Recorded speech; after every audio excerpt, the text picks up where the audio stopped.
राजस्थान में बस चुनाव की तारीखें नज़दीक आ गई हैं। विधानसभा चुनाव होने वाले हैं और जैसे जैसे चुनाव की तारीखें सामने आ रही हैं वैसे वैसे चुनावी सरगर्मियां बढ़ती जा रही हैं। राज्य का सियासी पारा जो है वो लगातार ऊपर चढ़ता जा रहा है। सभी पार्टियां गठबंधन कर चुनाव के दंगल में जीत का गणित बैठाने में लगी हुई हैं। इस बीच हनुमान बेनीवाल की पार्टी राष्ट्रीय लोकतांत्रिक पार्टी और चंद्रशेखर आजाद की आजाद समाज पार्टी में पहला चुनावी गठबंधन हो गया है। इन दोनों पार्टियों ने मिलकर 200 सीटों पर प्रत्याशी खड़े करने का फैसला लिया है। इस गठबंधन की घोषणा आरएलपी सुप्रीमो हनुमान बेनीवाल और एएसपी के चंद्रशेखर ने की। ये पहला बड़ा मौका है जब राज्य में तीसरे मोर्चे को बनाने की कवायद हुई है। ऐसे में इस रिपोर्ट में जानते हैं कि आखिर इन दोनों पार्टियों के गठबंधन का कांग्रेस या बीजेपी किसको फायदा या नुकसान होगा। इसके अलावा क्या आरएलपी एएसपी का गठबंधन कांग्रेस बीजेपी का खेल बिगाड़ सकता है। इस गठबंधन की घोषणा करते हुए आरएलपी के संयोजक हनुमान बेनीवाल कांग्रेस और बीजेपी पर निशाना साधते हुए कहते हैं कि राज्य के नौजवान और किसान तकलीफों से गुजर रहे हैं। ऐसे में प्रदेश में कांग्रेस और बीजेपी को रोकने के लिए मजबूत विकल्प की जरूरत है। वो आगे कहते हैं, राष्ट्रीय लोकतांत्रिक पार्टी काफी लंबे वक्त से आंदोलन की राह चल रही थी और आज गठबंधन पर अंतिम मोहर लगाने के साथ ही चंद्रशेखर जी को धन्यवाद करता हूं कि उन्होंने राज्य के दलित नौजवानों की पीड़ा को समझा। उन्होंने आगे कहा कि इन पार्टियों का यह गठबंधन लंबे वक्त तक चलेगा। हम एक साथ मिलकर चुनाव लड़ेंगे और मैं जनता को विश्वास दिलाता हूं कि हमारी लड़ाई का परिणाम अलग होगा। देखिए, ये दो पार्टियों का गठबंधन मात्र नहीं है, इससे समीकरण तो बदल सकते हैं पूरे प्रदेश के। इसमें महत्वपूर्ण बात यह है कि जातिगत समीकरण भी है। एक तरफ जाट नेता है, एक तरफ दलितों की बात कहने वाले चंद्रशेखर है। दलित और जाट ये एक बहुत बड़ा फैक्टर हो सकता है जो राजस्थान के चुनाव में काफ़ी प्रभावित करे नतीजों को। हालांकि कितना प्रभावित करेंगे, खुद अपनी सीटें जीत कर आएंगे या किसी का खेल बनाते बिगाड़ते हैं, देखने वाली बात होगी। अगर विधानसभा चुनाव से पहले राजस्थान में जाट और दलित मतदाता एक हो जाते हैं तो बीजेपी और कांग्रेस के लिए मुश्किल खड़ी कर सकते हैं। दरअसल इस गठबंधन के दोनों नेता चंद्रशेखर आजाद और हनुमान बेनीवाल की कोशिश है कि वो राजस्थान जाट मतदाता और दलित मतदाताओं को एक कर सियासत में अपनी मजबूत भागीदारी बनाएं। ऐसे में अगर दोनों पार्टियों का गठबंधन सफल होता है और गठबंधन जाट और दलित मतदाताओं को एक मंच पर लाकर चुनाव लड़ता है तो बीजेपी और कांग्रेस का गणित बिगड़ सकता है। राजस्थान की आबादी में जाटों की हिस्सेदारी लगभग 10% है, एससी 18% के करीब है। राजस्थान जाट महासभा के अनुसार जाट समुदाय के लोग कम से कम 40 विधानसभा सीटों को प्रभावित करते हैं। राजस्थान विधानसभा की 200 सीटों में से 33 सीटें अनुसूचित जाति और 25 सीटें अनुसूचित जनजाति के लिए आरक्षित हैं। 142 सीटें सामान्य वर्ग के लिए हैं। अगर दलित मतदाता और जाट मतदाता का आपस में गठबंधन हो जाता है तो यह आने वाले विधानसभा चुनाव के समीकरण बदल सकता है। साल 2018 के विधानसभा चुनाव में कुल 3 करोड़ 56 लाख वोटों में से लगभग 76 लाख ऐसे थे जो न तो सत्तारूढ़ कांग्रेस को पड़े न ही बीजेपी को। ऐसे में नए गठबंधन का मानना है कि इस चुनाव में वो मुख्य रूप से इसी संख्या को टारगेट कर रहे हैं। साल 2018 में हुए विधानसभा चुनाव की बात करें तो कुल डाले गए 3 करोड़ 56 लाख वोटों में से कांग्रेस और उसके सहयोगी लोकतांत्रिक जनता दल, राष्ट्रीय लोकदल और एनसीपी ने 1 करोड़ 40 लाख से ज्यादा वोट हासिल किए थे। वहीं भारतीय जनता पार्टी को 1 करोड़ 38 लाख वोट मिले थे। इसके अलावा 58 सीटों पर चुनाव लड़ने वाली आरएलपी को कुल 8.5 लाख वोट मिले थे। राष्ट्रीय लोकतांत्रिक पार्टी और आजाद समाज पार्टी ने गठबंधन का ऐलान करने के साथ ही मजबूत नेताओं को अपना प्रत्याशी बनाना भी शुरू कर दिया है। ये नेता ऐसे प्रत्याशियों को पार्टी में ला रहे हैं जिन्होंने साल 2018 के विधानसभा चुनाव में काफी मजबूती के साथ चुनाव लड़ा और दूसरे नंबर पर रहे थे। आजाद समाज पार्टी ने बानसूर से भारतीय जनता पार्टी के दिग्गज नेता रोहिताश शर्मा को अपना प्रत्याशी बनाया है। रोहिताश शर्मा बीजेपी के कद्दावर नेता माने जाते हैं। प्रदेश में बीजेपी सरकार में मंत्री भी रह चुके हैं, लेकिन प्रदेश अध्यक्ष डॉक्टर सतीश पूनिया के खिलाफ बयानबाजी करने के कारण उन्हें भारतीय जनता पार्टी से निष्कासित किया गया था। इसीलिए वो अब आजाद समाज पार्टी के टिकट पर चुनाव लड़ रहे हैं। इसके अलावा आजाद समाज पार्टी ने नेम सिंह फौजदार को अपना प्रत्याशी बनाया है।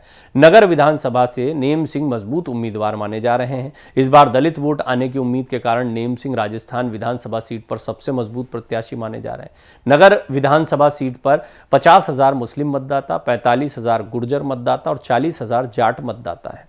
यहाँ 36,000 अनुसूचित जाति के मतदाता हैं। अब राष्ट्रीय लोकतांत्रिक पार्टी और आजाद समाज पार्टी के गठबंधन से जाट और दलित एक हो जाते हैं तो आजाद समाज पार्टी का प्रत्याशी जो है नेम सिंह मजबूती के साथ बीजेपी और कांग्रेस के गणित को बिगाड़ सकते हैं।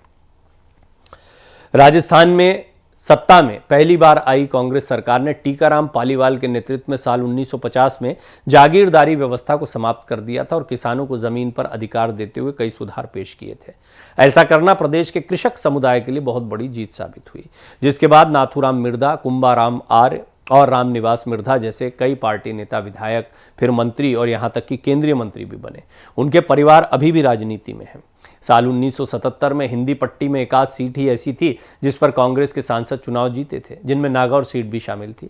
इस सीट पर नाथूराम मिर्धा चुनाव जीते थे। हालांकि साल 1998 में हुए विधानसभा चुनाव के बाद कांग्रेस में गहलोत के प्रभुत्व के बाद परसराम मदेरणा जैसे वरिष्ठ जाट नेताओं को कथित तौर पर दरकिनार किया गया। पार्टी के इस कदम ने जाट समुदाय के भीतर कांग्रेस के प्रति नाराजगी बढ़ा दी। साल 2003 में विधानसभा चुनाव के प्रचार प्रसार के दौरान सीकर में आयोजित एक रैली में तत्कालीन प्रधानमंत्री अटल बिहारी वाजपेयी ने घोषणा की कि वो जाटों को ओबीसी श्रेणी में शामिल करेंगे और प्रदेश का जाट समुदाय आरक्षण के लिए पात्र होगा। इस चुनाव में जाट समुदाय का झुकाव बीजेपी की तरफ नजर आया। इसी साल जब वसुंधरा राजे को बीजेपी की तरफ से सीएम चेहरा बनाया गया, जब पुरानी बात कर रहे हैं, तो उन्होंने खुद को जाटों की बहू बताया और समुदाय से वोट देने की अपील की, जिसके बाद से जाट वोटों को कांग्रेस और बीजेपी के बीच समान रूप से विभाजित देखा जाता है, क्योंकि दोनों ही पार्टियों में जाट समुदाय से आने वाले कई विधायक हैं। अब साल 2023 में होने वाले विधानसभा चुनाव में बीजेपी ने जाट समुदायों को लुभाने के लिए एक कदम आगे बढ़ते हुए नाथूराम मिर्धा की पोती नागौर से पूर्व सांसद ज्योति मिर्धा को पार्टी में शामिल कर लिया। बीजेपी ज्योति से ज्यादा जाट वोटर्स को लुभाने की कोशिश कर रही है।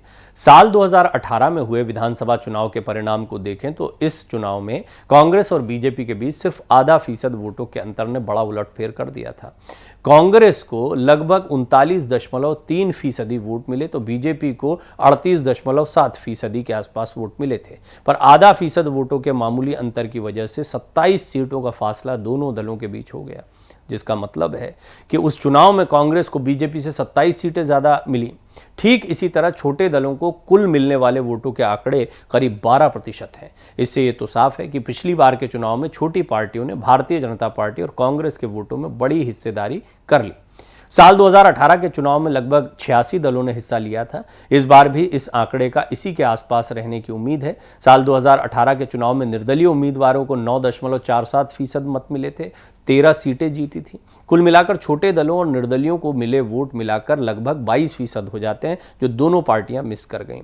और एक बार फिर हनुमान बेनीवाल का अपना असर अपने क्षेत्र में है, लेकिन ये कॉम्बिनेशन बड़ा दिलचस्प है, क्योंकि यहाँ पर चंद्रशेखर अकेले बहुत शक्तिशाली नहीं दिखाई देते हैं, हनुमान बेनीवाल एक क्षेत्र विशेष में सीमित दिखाई देते हैं।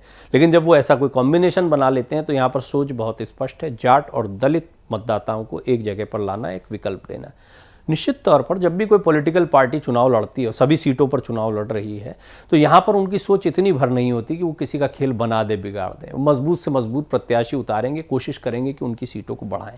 देखना बहुत दिलचस्प होगा कि क्या इस बार राजस्थान में त्रिकोणीय मुकाबला होने जा रहा है। हालांकि फिलहाल अभी जमीन की हकीकत यह है कि सीधा सीधा मुकाबला बीजेपी और कांग्रेस के बीच में, और ऐसा कोई पहली बार नहीं कि छोटे दलों या निर्दलियों को यहाँ पर पहले जनता ने मौका नहीं दिया। कई जगहों पर जो लोकल चेहरे होते हैं वो बहुत असरदार होते हैं, लेकिन देखना होगा कि कितना बड़ा उलटफेर इस बार ये लोग कर सकते हैं, क्योंकि बड़ा कंफ्यूजन तो है, इसमें कोई दो राय नहीं कि राजस्थान में इस बार का चुनाव बड़ा दिलचस्प है। कांग्रेस बीजेपी दोनों की समस्याएं बहुत स्पष्ट तौर पर है, अंदरूनी उठापटक जो है वो सबके सामने आई है, एंटी इनकम्बेंसी है, रिवाज भी है कि यहाँ पे कि सरकारें बदलती रही हैं, लेकिन इसके बावजूद जो है बीजेपी बहुत सतर्कता के साथ आगे बढ़ रही है और कांग्रेस ने भी अपनी रणनीति में बदलाव लाया है।